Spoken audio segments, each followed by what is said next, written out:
எவ்வளோ பெரிய star hotel போனாலும் இந்த கையேந்தி பவனில் சாப்பிட்ற இந்த தக்காளி தண்ணி சட்னிக்கு மட்டும் தானேங்க எல்லாம்.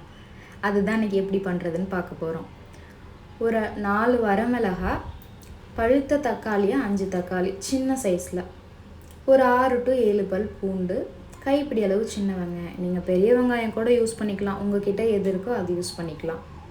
தேவையான அளவு உப்பு போட்டு நல்லா மிக்ஸ் பண்ணிவிட்டு நல்ல பேஸ்ட் கன்சிஸ்டன்சிக்கு கிரைண்ட் பண்ணி எடுத்துக்கணும். இந்த மாதிரி இது மாதிரி வந்ததுக்கப்புறம் ஆஃப் பண்ணிவிட்டு எண்ணெய் காஞ்சதும் கடுகு கருவேப்பிலை போட்டு நல்லா தாளிக்கணும். தாளித்ததுக்கப்புறம் நம்ம கிரைண்ட் பண்ணி வச்சுருக்க பேஸ்ட் எடுத்துகிட்டு நல்லா மிக்ஸ் பண்ணி எடுத்துகிட்டு தேவையான அளவு தண்ணி ஊற்றி எடுத்துக்கணும்.